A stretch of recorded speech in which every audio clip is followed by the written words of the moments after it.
Hi guys, well, what fantastic weather we've been having so far in June. This week we're going to have a look at a bit of an issue we've been having with our Axiom 7 MFD. We'll also have a look at the route that we're taking down to Wells, where we're planning to go in the next couple of weeks for a few days just to get away. But first, have a look at this.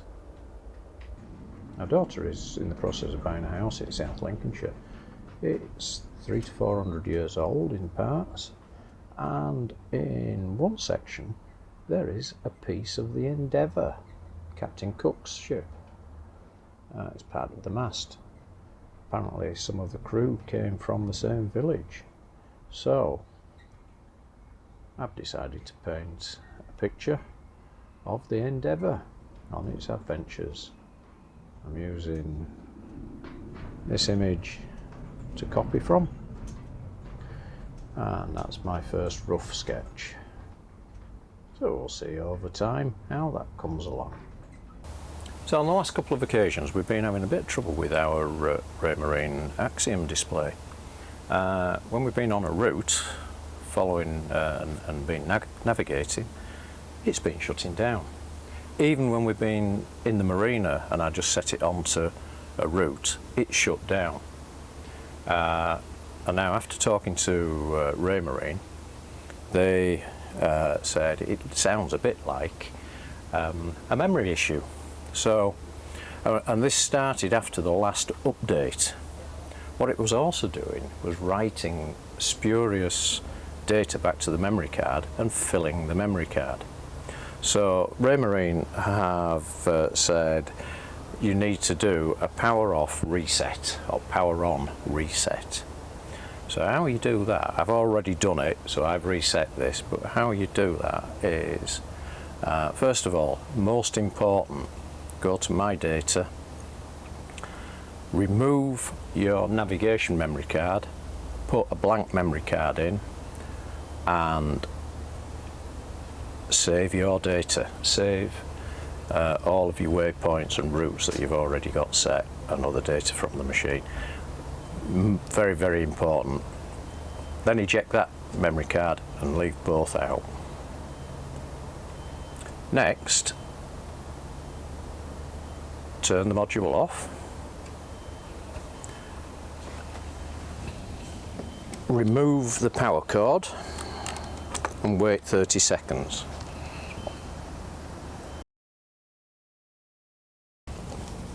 Reconnect your power cord.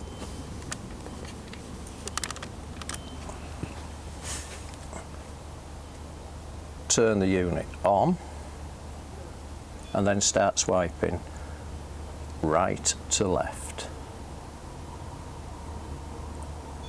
until that turns blue. Instead of green, it turns blue. And that should then boot up into the Raymarine recovery system. You come down and you select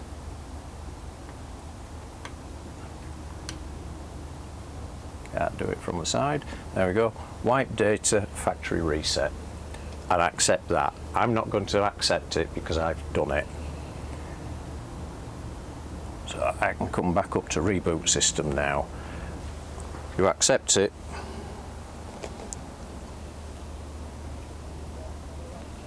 By swiping in the normal way. Now if it had done a factory reset, it would go into a full reset and reboot the system as of cold. That wipes out any spurious data that's in the memory. And so after a few days work from the sketch, we've ended up with this. The Endeavour sitting off a Pacific island. Wish we were there, but not back then.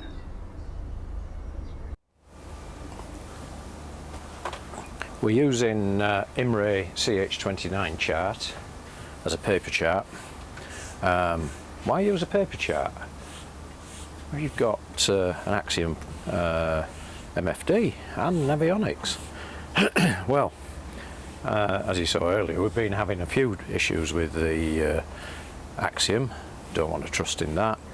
We have a tablet with navionics on, don't always want to fully trust in that. Be safe when going to sea, and also make sure you've got a paper chart. So for our departure out of the Humber, we will follow the recommended route for yachts. So here's the Humber, this is the route out and down to DZ number 3, which is here. This is Nook firing range. Advisable to miss that. We will come down to around about this point here, continue on. Now I will come past Scott Patch, which is there, and we aim for this gap here. This is slightly deeper water. A couple of years ago when we came down, we had some problems out in this area. We came to hit and come through that way, but we hit some overfalls in this area, especially around Docking Shoal, and we hit it just at the wrong time of the tide change with a southerly wind, and that caused us quite a few discomfort moments, let's say. So we come in through this gap here and then straight down to the outer marker for Wells. Along with the paper chart, we also have our sail plan on the flip side. Date we're due to transit, but the high tide will be at Hull. Rough departure time from Hull, we're up to an hour on that. What the distance is, what our average speed is, and what our estimated time is. We have the VHF for Hull, which obviously is channel 80, the VTS for Hull, which is channels 12 and channels 14. Then we have the high tide at Wells, what our ETA is based on our course and speed. Our earliest in at Wells, so we're aiming to be in to Wells area at the earliest entry time, and what the latest is. So we've got 4 hours. The channel, VHF channel for Wells, the mobile number for the harbour master, and also the harbour master's office number. So we've a few details there. And then we've got listed from outside of our marina all the way down to the outer marker at Wells, all the lats and the lons and the bearings and the elapsed distances. So as we're travelling, we can just tick off each of those waypoints as we go, so that just in case we do have an issue and we lose everything, we can still continue to navigate and we'll know there and thereabouts where we are. In actual fact, once we get outside of the Humber, this is all the Humber, and then the recommended route, it isn't until we get down to here that we're actually at sea, and then there's very few waypoints to be worried about. And you will see that the bearings go from around about 125 degrees up to around about 136 degrees true on the heading. So realistically, when you get to DZ3, if you just point on a bearing of 130 degrees, you're gonna bump into North Norfolk anyway. So, and then just run along the coast till you get to the outer marker for Wells.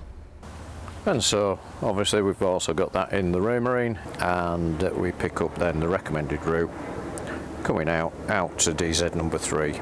So again, there is Nook, and that then takes us all the way down the Lincolnshire coast, say running through this deep water channel gap here, just trying to stick to the deep water. You can see here where we were sort of in this area where we got bounced, and we come from fairly deep water, 25-30 metres or so, up to the shoal comes right up to 2 metres, 2.1 metres at one point. on chart datum, that is, that's not physical, but that shifts the seabed tremendously, and you do get issues on the surface. So then we come on down to the outer marker for wells, which is there, and then we'll pick up the channel buoys.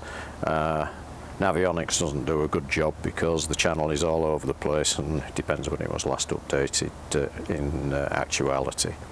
But the channel is, as you've seen from previous videos, if you haven't, we have videos about how to enter Wells Harbour, showing the channel in quite fine detail as it meanders its way down through the creek all the way down to the harbour itself, which is around about 2 miles to get down to there. So another little project we've been working on is the drinks cabinet. Like all carvers, it came with slidey doors, which have got a bit of cherry on cardboard, compressed cardboard, and it just goes to mush. After 30 years, they need replacing. So we've actually used some smoked perspex. Not quite finished yet. Got some knobs to put on. I'm just waiting for the knobs to come. But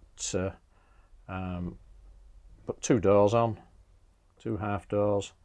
Now what I've done is we've super glued some blocks of perspex into the bottom corner and the top corners, and then just used 4mm bolts as the hinges, and that works quite nicely. And we've put just a brass ball catch at the bottom. I say I need knobs on to get these to work effectively now.